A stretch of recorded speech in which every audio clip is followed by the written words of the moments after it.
Marcos 15. Marcos 15, os principais sacerdotes, os anciãos, os escribas resolvem fazer um acordo. Imagina só, acordo de religiosos. O que vai dar? Amor zero, sentimento de Deus zero, comunhão com Deus zero, só tramas. E realmente, naquele acordo que eles tiveram, eles amarram Jesus, prendem Jesus e o levam até Pilatos. É muito sério, né? Como fala, né, essa mensagem, como a concordância de pessoas sem coração, sem sentimento, sem alma, sem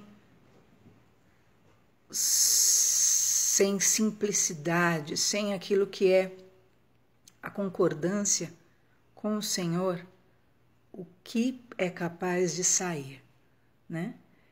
E levaram então Jesus Cristo, o perfeito, para Pilatos. E quando ele chega até Pilatos, Pilatos pergunta se ele é o rei dos judeus, e ele responde: tu dizes. Mas não responde nada aos sacerdotes, não responde nada mais para Pilatos. E ali Jesus fica em silêncio, como um cordeiro mudo. Por quê? Porque ele sabia que não adiantava ele falar para quem não queria ouvir, para quem já tinha um intuito no coração que não era um intuito de fazer prevalecer o que era certo ou a vontade de Deus, mas sim, como o próprio Pilatos diz depois, que percebia a inveja dos sumos sacerdotes. Então ele sabia que, na verdade, o intuito era a vingança, era o mau sentimento prevalecer, e não a busca pela vontade de Deus ou o reino dos céus. Nesse momento que Jesus permanece mudo, era Páscoa, e como costumava-se soltar um preso. E então havia um homem preso chamado Barrabás, que durante um motim matou alguma pessoa. E a multidão ali começou a gritar pela soltura de um preso: soltem um preso, soltem um preso. E Pilatos então perguntou qual preso queriam que eles soltassem. A Jesus, o rei dos judeus? Mas os principais sacerdotes incitaram a multidão para que fosse solto Barrabás. E então Pilatos perguntou: que quereis que se faça com o rei dos judeus? E eles clamaram: crucifica-o, crucifica a Jesus. Olha só que sério. Os religiosos, os sumos sacerdotes, amarram Jesus, detêm a Jesus, levam-no a Pilatos, ele é acusado por falsos testemunhos, e então eles decretam ali uma sentença, na verdade, espiritual sobre si, porque eles dizem: crucifica Jesus, mantenha Jesus preso, conforme os sacerdotes o têm mantido. Né? Seria isso. Mantenha Jesus crucificado, detido, e soltem o assassino, que é Barrabás. E espiritualmente isso ocorre nos dias de hoje. Se aqueles que têm entendimento do Senhor Jesus, movidos por um sentimento demoníaco, acabam detendo Jesus. Como é deter Jesus? É deixar que a religiosidade detenha o poder pleno de Jesus. Jesus é um Deus de milagres, Jesus é um Deus que cura, Jesus é um Deus poderoso, Jesus ressuscita, Jesus expulsa demônios, Jesus liberta cativos, ele dá vista aos cegos. Só que quando um sacerdote se apropria, né, e detém a Jesus, perceba que eles tiveram um acordo ali, né? Acordo religioso, né? Ó, aqui Jesus vai ser amarrado, né? Quando ocorre isso, a religiosidade detém Jesus, o que vai acontecer? Ela não vai deixar Jesus livre, é óbvio. E espiritualmente ocorre isso na religiosidade. Quando a religiosidade quer limitar o poder de Jesus, quer limitar a misericórdia de Jesus, quer limitar a graça de Jesus, quer limitar a cura que Jesus pode fazer. Olha, há igrejas que Jesus já não cura mais. Há igrejas que os sacerdotes delimitaram. Jesus não cura, né? Há igrejas em que Jesus não perdoa pecados, né? Não, você é pecador, você é expelido, você vai para o inferno. Não há perdão para o seu pecado, há só acusação, há só condenação. Há igrejas que Jesus não liberta o cativo. Então, a pessoa vai estar endemoniada e o demônio não vai ser expulso. Por quê? Porque não se trata de demônio, não. Jesus aqui não expulsa demônios. E há muita religiosidade que tem detido a Jesus e tem o submetido a Pilatos, tem o submetido ao mundo. Ah, queridos, mas Jesus é superior a todas as coisas. Enquanto todos gritavam ali para que Cristo fosse crucificado e pediam a soltura do assassino, que na verdade tipifica o poder de Satanás. E não é isso que tem ocorrido no mundo? Detém a Jesus, Jesus não pode perdoar. Você é pecador. Jesus não pode te curar. Jesus não aceita isso. Jesus não gosta disso. Jesus não gosta de você. Jesus não gosta de você. Aí sabe o que acontece? Solta Satanás. Satanás pode tudo. Ah, Satanás tem o poder de fazer isso, fazer aquilo outro. E assim, da mesma forma, tem agido a humanidade, dando liberdade ao assassino, a Barrabás, ao rebelde, ao espírito rebelde e detendo o Espírito Santo de Deus. Mas você vai ver aqui que Pilatos, para agradar a multidão, soltou Barrabás e entregou Jesus para ser crucificado. É muito sério, né? E isso, infelizmente, ainda é real. E você precisa ter esse entendimento espiritual para que você não seja pego e se contabilize como mais um na multidão que quer Cristo detido. Quem é o seu Jesus? Seu Jesus, será que é um Jesus detido? É um Jesus limitado?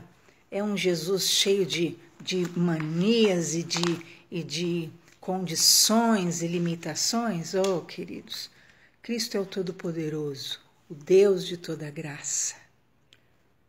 Jesus é ilimitado, é eterno. Ele rompe com qualquer limitação humana. Na biologia, ele nasceu de uma virgem. Na física, ele rejeitou a lei da gravidade quando subiu aos céus. Na economia, ele rejeitou a lei da falta de rendimento, saturando e alimentando 5.000 homens com 2 peixes e 5 pães. Na medicina, ele curou doentes, ressuscitou mortos, deu vista a cegos, sem anestesia. Na história, ele é o começo e o fim. Na política, sua presidência está sobre seus ombros. Ele é o maravilhoso, o príncipe da paz. Na religião, ninguém vai ao Pai senão por ele. Jesus é o maior homem da história. Ele não tinha exército, mas os reis o temiam. Ele venceu batalhas não militares, mas conquistou o mundo com seu amor e ensinos. Não cometeu um crime, mas o crucificaram. Enterraram em um sepulcro, mas hoje ele vive. Sinta-se realmente feliz e orgulhoso de saber que esse rei te ama. Não se limite à religião, não se limite a dogmas doutrinários, não se limite na sua fé em crer no Senhor Jesus Cristo. Ele é o Deus de toda graça. E continuando, aqueles homens pegaram a Jesus, levaram Jesus para uma sala, colocaram coroa de espinhos sobre a cabeça de Jesus, escarneceram, zombaram dele, feriram na cabeça com uma cana. E eu, na hora que eu li esse versículo, eu pensei, né? O cabeça do homem é Deus, né? E eles tiveram a capacidade de bater na cabeça de Cristo com uma cana, né? Agredindo, ferindo ali também, se não obstante a injustiça cometida, também feriam diretamente ao Senhor Deus, cuspiram em Jesus e levaram-no para ser crucificado. Nesse momento que Jesus é levado, é interessante esse detalhe, porque encontram com um homem que vinha do campo, chamado Simão, e entregam a Simão a cruz para que ele também a levasse por um período de tempo e de espaço. É interessante isso, né? Porque no processo da salvação, a atuação do homem também é importante, por menor que seja.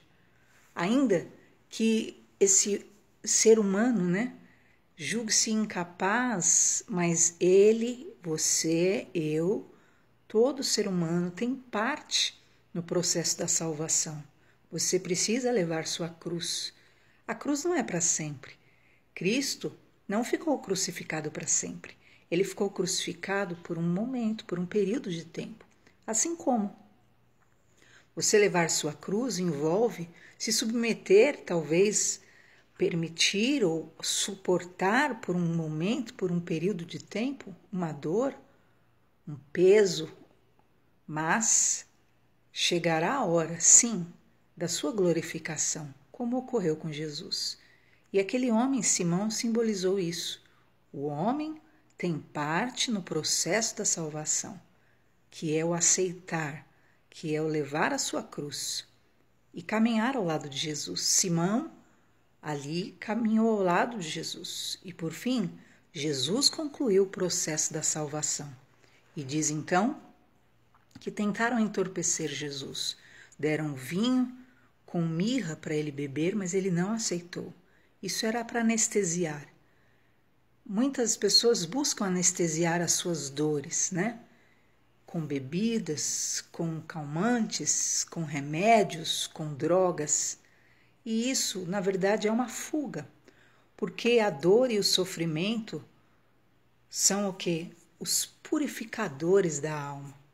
A dor e o sofrimento, na verdade, vão te levar a um amadurecimento, a um aperfeiçoamento e a uma purificação. E Jesus negou aquela anestesia e diz então que crucificaram Jesus. E a acusação que foi posta sobre ele era: Rei dos Judeus. Crucificaram Jesus entre dois ladrões, um à direita e outro à esquerda, para se cumprir a profecia, que ele seria contado entre os malfeitores. Os que passavam ali blasfemavam dele, chacoalhando a cabeça com desdém. Salva a ti mesmo, já pensou? Olha o grau da maldade humana, né? A pessoa já foi condenada, a pessoa foi uma pessoa perfeita em vida, só curou, só libertou, só fez o bem, não cometeu uma injustiça. E ainda sempre haverá aqueles que têm a capacidade de querer ofender quem é bom, né? Quem é limpo. E diz então que os sacerdotes começaram a zombar também. Salvou os outros e não pode salvar a si mesmo? Cristo, Rei de Israel, desça da cruz, para que vejamos e acreditamos. A fé deles era uma fé religiosa fria. Eles queriam ver para crer. Só que Jesus apregoou a fé que benditos são aqueles que não viram, mas creram. É a fé verdadeira, genuína, que é a convicção de fatos que se não veem, a certeza do que se espera das mãos do Senhor. Quando deu meio-dia, Cristo foi crucificado às 9 da manhã. quando deu meio-dia, houve trevas. Imagina só, queridos, virou noite. E essas trevas durou até às 15 horas. Você já pensou? Eles ficaram ali na escuridão durante 3 horas na escuridão. E essa escuridão, na verdade, simbolizava os 3 dias em que Cristo ficaria ali sepultado. Todos ficaram naquela escuridão por 3 horas. E quando deu 15 horas, findou as 3 horas, Jesus então clamou: Eli, Eli, lama sabachthani, que é Deus meu, por que me desamparaste? Porque, na verdade, Jesus Cristo, durante esses 3 dias, ele iria até o inferno. Esses 3 dias, ele estaria debaixo da terra. E, na verdade, isso é um contexto espiritual muito grande, porque ele foi ao seio de Abraão, ele foi ao inferno, e nós sabemos disso, e ele pregou aos espíritos cativos ali, e levou o cativo o cativeiro, e acabou ali pisando em Satanás, tirando a chave do inferno, e foi maravilhoso, na verdade, esses 3 dias, mas simbolizava os 3 dias de silêncio de Deus. Sobre a terra ninguém imaginava, mas no mundo espiritual estava sendo feita e determinada o fim daquela história de injustiça. Nesse momento, diz a palavra de Deus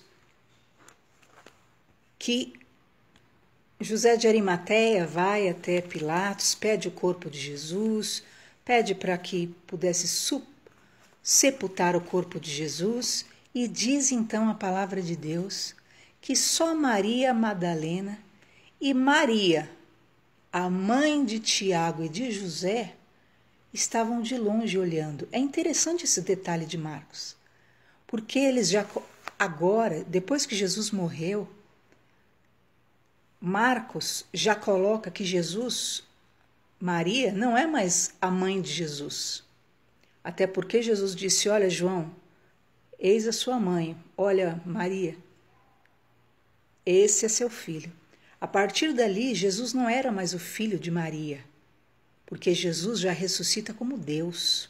E você vai perceber esse detalhe interessante que diz que Maria Madalena e Maria, mãe de Tiago e mãe de José, ficavam de longe olhando. E quando sepultaram a Jesus, diz de novo que Maria Madalena e Maria, mãe de José, observavam onde colocaram o corpo de Jesus. Aqui, Jesus já estava numa condição de morto, mas espiritualmente, quando Marcos escreve isso, ele já entende que Jesus era o Deus vivo, encarnado, e que ele logo não tinha mãe. Maria não é a mãe de Deus. Perceba que diz Maria, mãe de José, de Tiago, e diz aqui, né? Alguns até desconhecem, e eu percebi esse detalhe agora também, que ela também era mãe de Salomé, mãe do Tiago, o menor, e de José e Salomé. Ou Salomé era uma terceira mulher que estava ali. Guarde essa palavra, que é muito linda, de Marcos 15. E que você possa, em nome de Jesus, deixar e entender o poder de Jesus Cristo na sua vida. Ele não pode ser manietado, ele não pode ser amarrado, ele não pode ser detido, ele não pode ficar crucificado, ele não pode ficar sendo posto dentro de um sepulcro limitado à atuação de religiosos. Não, porque ele é a palavra de Deus criadora. Ele criou os céus e a terra, a luz, os mares, os rios, os vales. Ele criou a fauna, a flora, o sol, a lua, os animais, as aves, os répteis, os anfíbios. Jesus Cristo criou o homem. Jesus Cristo é a voz que chama o homem após a queda, aquele que ouve nossas justificativas vazias, aquele que sentencia nosso adversário e age com a justiça. Jesus Cristo é a voz que alerta Caim acerca do pecado que se aproxima, que indaga a consciência humana que quer encobrir as suas mentiras. Jesus Cristo é a arca que salva aquele que nele confia.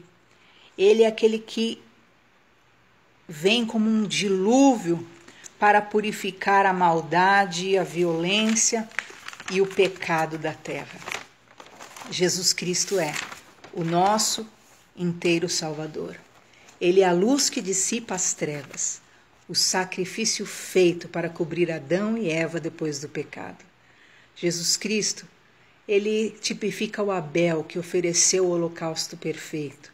Jesus Cristo tipifica o Noé que, sem possibilidade alguma, providencia a salvação. Jesus Cristo é aquele que, como Noé, obedeceu integralmente à voz de Deus. Jesus Cristo é a água do dilúvio que lava a terra da violência e pecado enraizado. Jesus Cristo é a pomba que nos traz esperança. Jesus Cristo é o ramo da oliveira. Jesus é o holocausto de Noé que sobe como um cheiro suave e quebra toda a maldição da terra e traz a aliança de Deus sobre nós. Jesus Cristo tipifica ali Abraão, que sai da terra do seu pai para viver uma promessa sobrenatural de ser pai de multidões. Jesus simboliza o Melquisedeque, o sacerdote de Deus Altíssimo, o Rei da Paz, que nos traz paz e vinho com pão, seu corpo e seu sangue para nos alimentar. Jesus é o anjo que apressa Jó a sair de Sodoma antes que o fogo e o enxofre incendeiem tudo. Jesus tipifica o Isaque, o filho que se colocou à disposição para o sacrifício, a fim de que fosse manifestada a providência divina ao ser humano. Guarde essas palavras e adore a esse Jesus plenamente, sem detenção, sem incredulidade, sem religiosidade, sem limitação, porque Ele é Deus.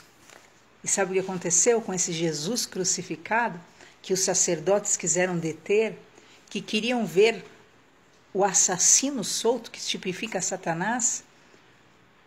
Esse Jesus Cristo rompeu com a morte e foi glorificado. E é esse Jesus que você deve acreditar, que ninguém tem poder de determinar quem Ele é, o que Ele pode fazer, mas a sua fé pode trazer o impossível sobre você e fará você viver o sobrenatural se você crer. Deus te abençoe, em nome de Jesus.